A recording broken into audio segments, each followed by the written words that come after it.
नमस्ते सदावत्सले मातृभूमि। भारत के प्रधानमंत्री आजकल विदेश दौरे पर हैं और विदेश दौरे पर भारत के प्रधानमंत्री जाते हैं तो उसके दो तीन कारण होते हैं। पहली बात तो ये है कि अभी अभी वो जो 3 देशों के दौरे पर हैं, डेनमार्क में चेंज हुआ है, जर्मनी में चेंज हुआ है और जर्मनी में, डेनमार्क में और फ्रांस में कुछ चेंजेस हुए हैं। तो प्रधानमंत्री जी की तो खास बात है कि जैसे ही चेंज होकर आता है, कोई नया व्यक्ति बैठता है या पुराना व्यक्ति बैठा हुआ है, तो उनके साथ वो अपनी मित्रता बढ़ाते हैं और मित्रता जब वो बढ़ाते हैं तो फिर मित्रता तो मित्रता है, वो वसुधैव कुटुंबकम समझाते हैं और क्या अंदर खाने में समझाते हैं किसी को कुछ पता नहीं, लेकिन सामने वाला व्यक्ति अपने आप को मित्र कहने लगता है। अब जर्मनी में परिवर्तन हो गया है, फ्रांस में री-इलेक्शन हो गया है। री-इलेक्शन के बाद मैक्रोन, जो कि भारतीय मानसिकता के अनुसार चल रहे हैं और राइट विंग के अनुसार ही चुनाव लड़े, बिल्कुल हमारे पैटर्न पर चुनाव लड़े और बड़ी आशंकाएं थी कि वो हार जाएंगे। जैसा मोदी जी के लिए लोग कह रहे थे कि बड़े हार जाएंगे, योगी जी के लिए कह रहे थे नहीं ये तो ये वो सारी आशंकाओं पर उन्होंने विराम लगाया और विराम लगाकर फ्रांस में फिर से चुनाव जीता। अभी हम देख ही रहे हैं कि जर्मनी में परिवर्तन हुआ है, तो जर्मनी के साथ हमारे संबंध अच्छे होने चाहिए। डेनमार्क, अब भारत के प्रधानमंत्री पहली बार डेनमार्क गए, तो अब क्या है कि बड़े देशों के साथ मित्रता का दौर खत्म हो चुका है या पूरा हो चुका है। अब छोटे देशों के साथ भारत की मित्रता होनी, चूंकि 200 देशों के साथ भारत को कॉम्पेटिबिलिटी बनानी है, भारत को पूरे विश्व का मार्केट देखना है। और मोदी जी तो ठहरे गुजराती अहमदाबादी होने के नाते मार्केट कहाँ मिल सकती है, आप हिंदुस्तान में भी देखेंगे, देश के कोने कोने में गुजराती और मारवाड़ी आपको मिलेगा। गुजराती मारवाड़ी वहाँ उन जगहों पर मिल जाएंगे जहाँ पर आपको एक्सपेक्टेड नहीं होगा कि यहाँ हिंदी बोलने वाले लोग हो सकते हैं।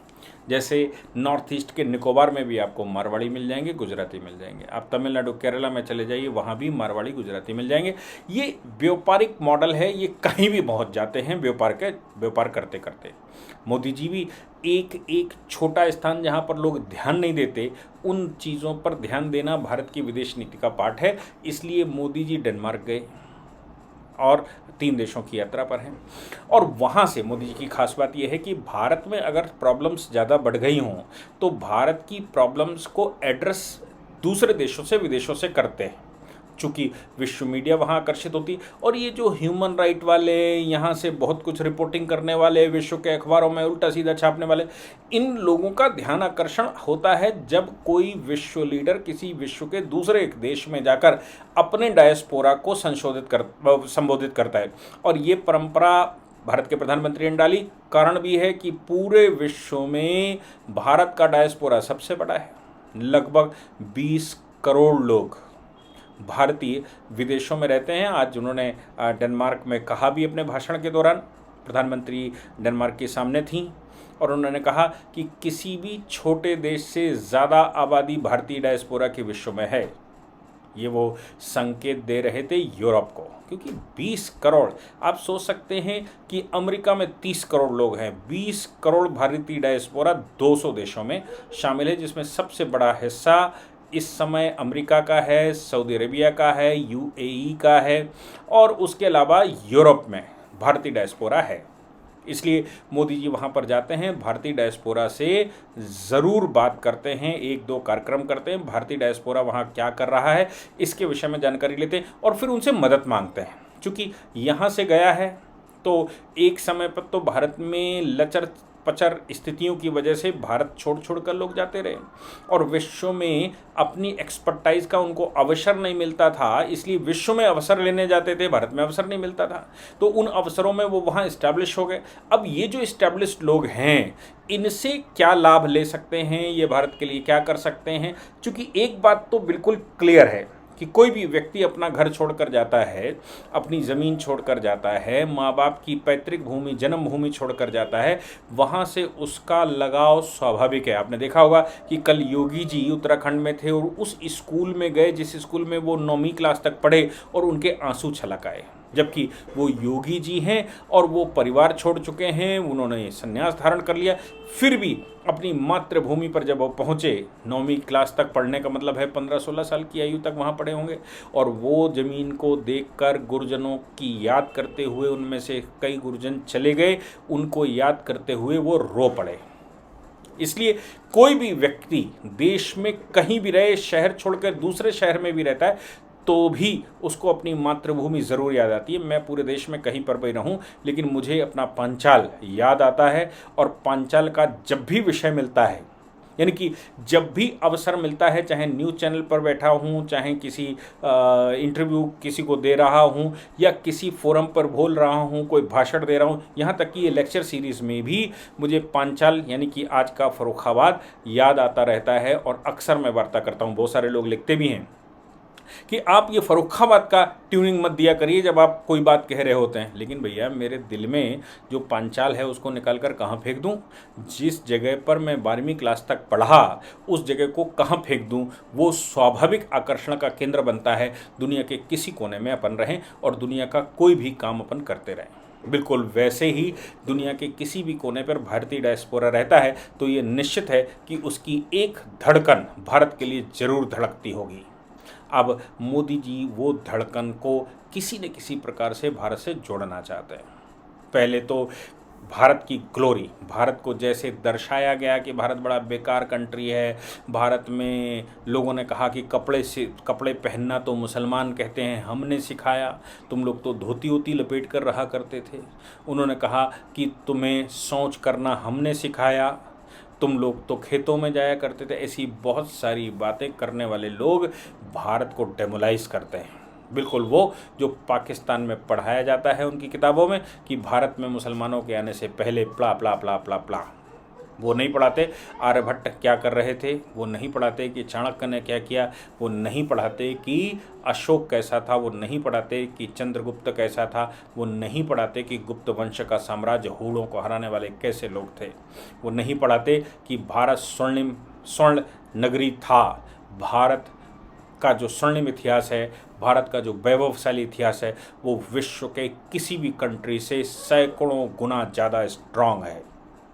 वो अब इसको कैसे समाज को उद्धृत किया जाए, कैसे समाज को सामने लाया जाए, उसके मन में कैसे स्वाभाविक तरीके से भारत के लिए प्रेम जगे, स्वाभाविक रूप से वो अपने आप को गर्वान्वित महसूस करे, ऐसा करने के लिए उसको जानकारियाँ होनी चाहिए। हम सब प्रयास करते ही हैं।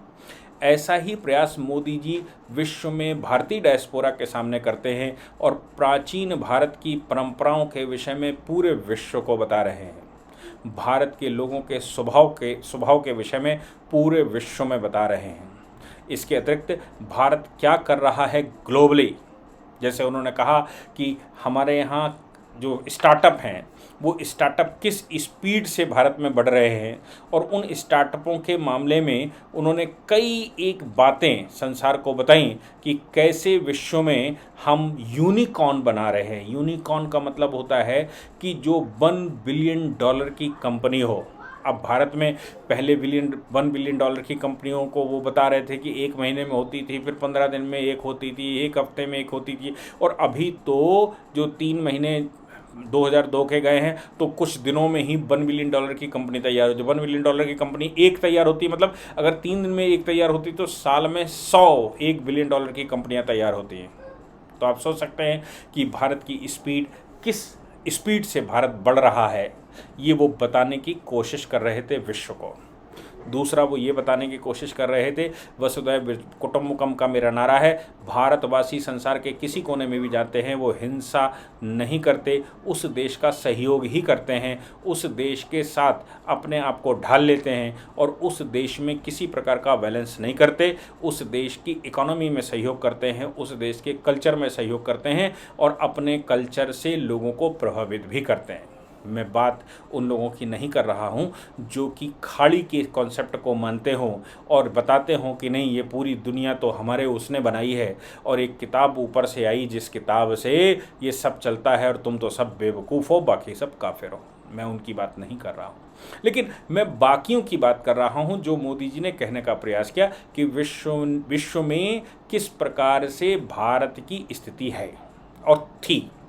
साथ में उन्होंने एक बात कही कि भाई उन्होंने मांगा, अब देखो पाकिस्तान के प्रधानमंत्री मांगने गए सऊदी अरेबिया तो $8 बिलियन ले आए मांग कर। उनसे पहले वाले प्रधानमंत्री गए थे तो कुछ चावल की बोरियां मांग लाए थे और मांग मूंग कर कुछ पैसे लाकर पाकिस्तान वालों को खाना पीना खिलाकर कुछ खुश रखने का प्रयास करते हैं, या खा पी के थोड़ा रोजे वोजे निपटा लो। भारत के प्रधानमंत्री ने मांगा, डेनमार्क की धरती से मांगा और पूरे विश्व से कहा कि भैया हम मांग रहे हैं और पूरे विश्व के इंडियन डायस्पोरा से मैं रिक्वेस्ट करता हूँ। अब पूरे विश्व के इंडियन डायस्पोरा से रिक्वेस्ट करने का मतलब 20 करोड़ लोगों से रिक्वेस्ट करते हैं। 20 करोड़ लोगों में अगर मैं ये कहूँ कि 20 करोड़ में एक परिवार में 4 लोग तो 5 करोड़ हो गए, यानी कि 5 करोड़ परिवारों से रिक्वेस्ट करना। और अगर हर एक व्यक्ति, हर एक बच्चा भी रिस्पॉन्सिबिलिटी ले, मैं मान के चलूँ 20 करोड़ में से लगभग 8 करोड़ बच्चे होंगे, 12 करोड़ वयस्क होंगे, या 8 करोड़ वयस्क 12 करोड़ बच्चे। हालांकि विदेशी भूमि पर ज़्यादा बच्चे पैदा करना ये थोड़ा हजम नहीं होता, लेकिन 10 की मान लो, 10 करोड़ लोग, वयस्क लोग। हर एक व्यक्ति से कहा कि एक वर्ष में सिर्फ 5 लोगों को भारत प्रवास करवाइए। अब उन्होंने कहा कि भाई आप आगे कहते हुए बोले कि लेकिन ये मत बोलना कि वहाँ की डायरेक्ट फ़्लाइट नहीं है, बनारस की यहाँ से डायरेक्ट फ़्लाइट नहीं है, गुजरात की यहाँ से डायरेक्ट फ़्लाइट नहीं है, अहमदाबाद की यहाँ से डायरेक्ट फ़्लाइट नहीं है, या काशी की या मथुरा की यहाँ से डायरेक्ट फ़्लाइट नहीं, सब इसलिए समस्या आती है। इस बात का समाधान करते हुए उन्होंने साफ कहा, देखिए कि आप सोचो कि तब जब लोग पैदल चला करते थे, जब लोग नौका पर चलते थे, जब लोग महीनों नहीं सालों के हिसाब से चलते थे, तब भारत दर्शन करने के लिए पूरा विश्व जाता था। भारत ऐसी भूमि है, भारत ऐसी आकर्षण की भूमि है कि पूरे विश्व को भारत में आनंद आता है। ऐसे भारत में अगर आप थोड़ा सा प्रयास करेंगे तो 5 लोग भारत में यात्रा करने के लिए आप तैयार कर लीजिए। भारत दिखाइए उनको, भारत की खूबियाँ बताइए, भारत का टूरिज्म बढ़ाइए, भारत का प्रचार करिए, भारत की लोकप्रियता बताइए। भारत में अब जामा मस्जिद दिखाने तो ले नहीं जाएगा, भारत दिखाइए, काशी विश्वनाथ दिखाइए, भारत में ज्योतिर्लिंग दिखाइए, 12 ज्योतिर्लिंगों की चर्चा करिए, भारत में पहाड़ के तीर्थस्थलों की चर्चा करिए, भारत में 4 धामों की चर्चा करिए, भारत में उन स्थानों की चर्चा करिए जो रामायण सर्किल है, जो महाभारत सर्किल है, जो बुद्ध सर्किल है, जो जैन सर्किल है, उनकी चर्चा करिए और बताइए भारत की महानता। डरिए नहीं बिल्कुल। पहले भारत के लोग बोलने से हिचकिचाते थे, भारत की बात करेंगे तो पता नहीं कोई क्या सोचेगा। मोदी जी खुलकर कह रहे हैं कि भारत की बात करिए, पूरे विश्व को भारत बताइए। वसुधैव कुटुंबकम सिर्फ हम लेकर आते हैं और विश्व में अगर भारत तरक्की करता है, भारत में कुछ होता है, भारत फर्स्ट का नारा तो हमारा है ही, भारत अगर कुछ आगे बढ़ता है तो उससे पूरा विश्व आगे बढ़ता है, और जब पूरा विश्व आगे बढ़ता है तो विश्व शांति के लिए भारत ही वो भूमि है जो संसार को कुछ प्रेरणा देती है। अब आप सोचो कि एक व्यक्ति 5 लोगों को भेजे, मैं 10 करोड़ की बात करूं तो 50 करोड़ लोग हो गए साल में, और एक व्यक्ति का 1 हफ्ता। अब यूरोप से अगर कोई यहाँ आएगा तो 1 हफ्ते के लिए नहीं आएगा, मैं मानूं मिनिमम 1 हफ्ते के लिए आएगा, नहीं तो 15-20 दिन। यूरोप वालों को टूर करने का स्वभाव है, तो 15-20 दिन 25 दिन के लिए आता है। 1 हफ्ते का एक व्यक्ति का भारत के अंदर टूर का खर्चा मिनिमम 25 से 30,000 40,000 रुपये आता है। अगर वो 1 महीना रुक जाता है तो 2 लाख रुपए का उसका आता है, और उनके लिए 2 लाख रुपए कोई बहुत वैल्यू नहीं है यूरोपियंस के लिए, क्योंकि यूरो की कीमत आप समझ सकते हैं 80-90 गुना का फ़र्क आता है। तो अगर वो भारत के लिए 2000 यूरो खर्च कर लेते हैं तो 2000 यूरो उनके लिए बहुत बड़ी वैल्यू नहीं है, लेकिन भारत के लिए उसकी वैल्यू है। तो अगर मैं ये मान कर चलूँ कि ऑन एन एवरेज 15 दिन के लिए कोई ऑन एन एवरेज 1 हफ्ते के लिए कोई आदमी आता है जो 25,000 रुपये खर्च करता है। 25,000 का मतलब मैं मान के चलूँ कि 500-400 यूरो खर्च करता है। 2500 मल्टीप्लाइड बाई 50 करोड़, भारत की आबादी 130 करोड़, 50 करोड़ लोग, अगर बच्चों के लिए भी ये लोग संज्ञान ले लेते हैं कि हमारे बच्चों के बिहार पर भी 5-5 लोगों को भेजेंगे, तो ऐसे 20 करोड़ लोगों को मल्टीप्लाइड बाई 5 का मतलब होता है 100 करोड़ लोग भारत में यात्रा करेंगे, 100 करोड़ लोग भारत में खाएंगे पिएंगे, 100 करोड़ लोग भारत में ट्रांसपोर्टेशन करेंगे, 100 करोड़ लोग भारत में स्टे करेंगे, 100 करोड़ लोग भारत से कुछ न कुछ परचेस करेंगे, 100 करोड़ लोग भारत में घूमेंगे, 100 करोड़ लोग भारत में आएंगे तो इंश्योरेंस भारतीय कंपनियों से करवाएंगे। इंश्योरेंस कंपलसरी होता है। आप सोचो कि आपकी इकोनॉमी कहाँ जाने वाली, यानी कि 100 करोड़ लोग, एक व्यक्ति 25,000 रुपये खर्च करता है तो भारत की प्रति व्यक्ति आय में क्या परिवर्तन आएगा। 100 करोड़ भारत में 130 करोड़ लोगों की प्रति व्यक्ति आय के हिसाब से देख लीजिए, क्योंकि वो 25,000 रुपया भारत में दे जाएगा। अब उस 25,000 में भारत में अगर डीजल की बात करें तो डीजल खर्च कर दीजिए, भारत का कुछ भोजन एक्सपोर्ट हो सकता था वो खर्च कर लीजिए, तो 5 से 6,000 रुपये का एक्सपेंस आया। 20,000 रुपये पर व्यक्ति भारत में देकर जाएगा। इसके अतिरिक्त भारत में घूमेगा तो भारत के पर्यटक स्थलों पर जाएगा, भारत में एक रौनक बढ़ाएगा। भारत के पर्यटक स्थलों पर जो पैसा आता है उससे उन स्थलों का विकास होगा। आप सोचिए, इनमें से बड़ी आबादी ऐसी भी हो सकती है जो भारत में इन्वेस्टमेंट करे, बड़ी आबादी ऐसी भी हो सकती है जो भारत से कुछ प्रोडक्ट खरीदे, ये बड़ी आबादी ऐसी भी हो सकती है जो भारत के एक्सपोर्ट को बढ़ा सकता है, भारत से कुछ चीज़ें इंपोर्ट करना शुरू करे। अगर वो भारत में महीने भर 25 दिन रहता है तो कुछ चीज़ों के प्राइस देखेगा और उसको लगेगा कि ये चीज़ उनके कंट्री में बिक सकती है, भारत मैन्युफैक्चरिंग हब होगा, भारत से परचेज करके वहाँ पर बेचा जाएगा।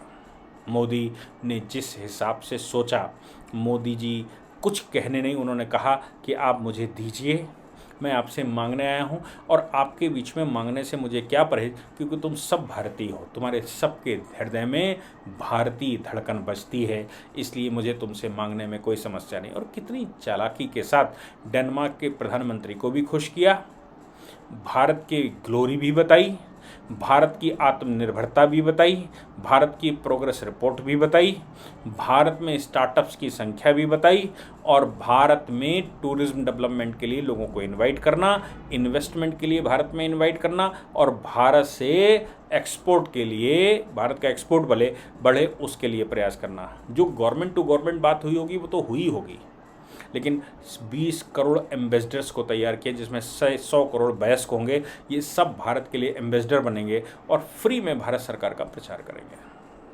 ये मुझे लगता है कि कोई भी प्रधानमंत्री, कोई भी देश का ऐसा व्यक्ति जो इन छोटे छोटे विषयों पर नहीं सोच पाता, भारत के आज के प्रधानमंत्री बहुत छोटी छोटी चीज़ों पर सोचकर भारत के विकास को ध्यान में रखते हैं, भारत को आगे बढ़ाते हैं।